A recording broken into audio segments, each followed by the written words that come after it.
Okay. At my meeting with Richard Fuse does something very important. He tells me that because of my direct contacts with Iraq and Libya, I should be the one. I am perfectly positioned, because everyone likes to think that Iraq and Libya are involved in terrorism to begin with. I should be the one to contact U.S. Attorney General John Ashcroft's office.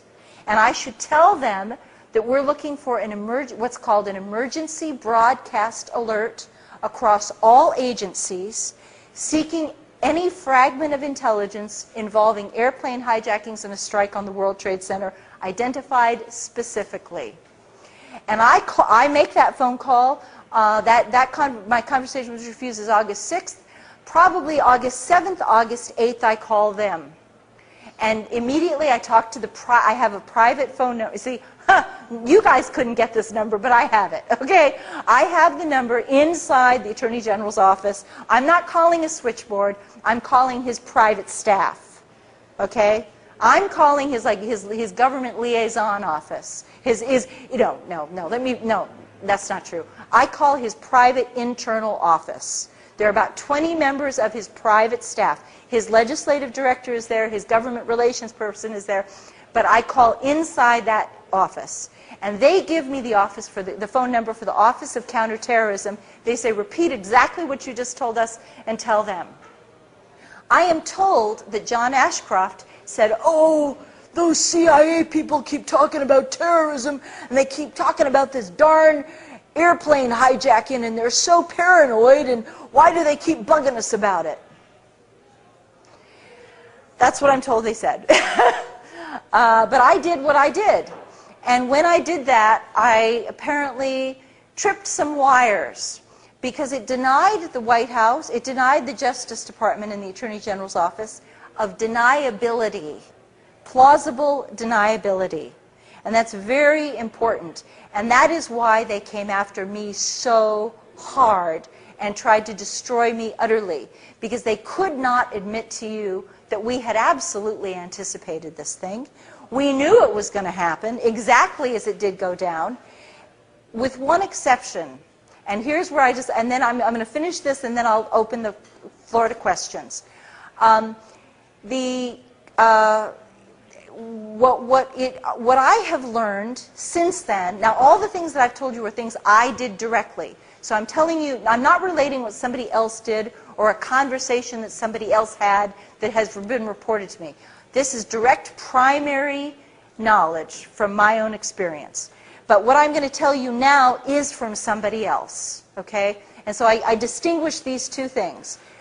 I have been told that by somebody who saw the videos that at the World Trade Center on from approximately August 23rd, and it could have been August 22nd, it could have been August 24th. Okay, approximately August 23rd until approximately September 3rd. And again, it could be September 2nd. The spooks can be weird about this stuff. Okay, they could say, well, it wasn't September 4th. So no. No, it could have been September 3rd, okay? It could have been September 2nd.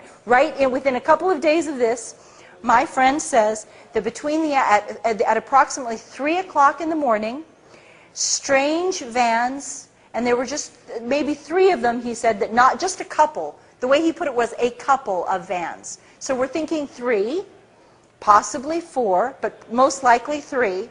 A couple of vans arrived at 3 o'clock in the morning after the janitorial trucks had left the building. And it's very important because they were able to identify the vans according to make, model, color, and there were no markings on the vans. But the janitorial vans did have markings. And so they were able to distinguish that these are not the same vans. And they know how the janitorial trucks left the building, and they actually tracked the paths that the janitorial trucks took to drive home. Like the janitorial workers were driving down certain roads to get over to their houses, and the CIA, or the FBI, the NSA folks tracked those people home. And he was quite convinced that these are not the same trucks. And between the hours of 3 o'clock and 5 o'clock, these trucks had never been in this building before. It was an anomaly. Definitely, it wasn't like it was going on for months and months and it just continued. They showed up for 10 days, 10 or 11 days approximately, then they were never seen again. And that's when they believe they wired the building. And they do believe, and my friend told me absolutely it was a thermite bomb. A thermite bomb with, it was a thermite bomb with potential sulfur in it. The sulfur makes it, the important thing about a thermite bomb is it is an extraordinary heat-reducing bomb. Okay, it takes steel and it creates molten steel. So it takes beams of steel and it turns it into molten steel, and it just everything underneath just sinks into the ground like what you saw. And it is a special U.S. military-grade weapon. Okay, it is a military-grade weapon. It's not something you could make ever in your kitchen or your garage or your living room. It is impossible for you to do this. This is a U.S. military weapon, and so I do believe that helps to explain some of the missing pieces. And I believe this is what happened. They'd known about the terrorist attack for months. There is a long-term advanced knowledge. Assets are being watched. The so-called terrorists, whether you want to think of them as whether they're real, Mohammed Atta was an asset trained by the United States government, supervised by the United States government. And I can assure you that assets, and I'm speaking directly from my own personal experience, assets are heavily controlled individuals.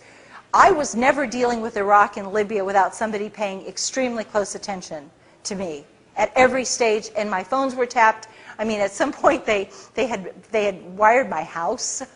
When they had the handover of the 2 Libyan men, I went down to my basement the same day that they handed over the men, and my ceiling of my basement had been torn out, and there were cable wires dangling from the ceiling, about a dozen cable wires. And I had a contractor come over to my house, and he said, "Wow, somebody really put a kick-ass stereo system in your house. That's amazing." He said, you have these wires going to every single room of your house, even in your bathroom. And I was like, ew. But yeah, but he was like, he said, it's everywhere. He said, you must have like a stereo system that just, rocks in this house. So anyway, but the point is that assets, there's no way that these assets could have functioned without everyone knowing every single detail of what they were doing. There's no way they could have hidden. They could not have disguised their actions from their handlers. Even if they tried to disguise it, it wouldn't work. Believe me, it wouldn't work. No, it's impossible. Impossible. And so it's more likely that they were using Mohammed Atta to guide the conspiracy, to track the conspiracy, and then they discovered that they were bozo pilots, they were clowns, they weren't any good at this flying stuff, and now they had an agenda. And the agenda was that when this attack happened, they were going to go to war with Iraq. But oh gosh, we've got a problem now. Because the problem is they're not going to be able to do the job. Uh-oh. Oh, what a bummer. We're not going to be able, see, here's the thing about and I'm speaking now, again, from experience. The 1993 World Trade Center attack killed 5 people.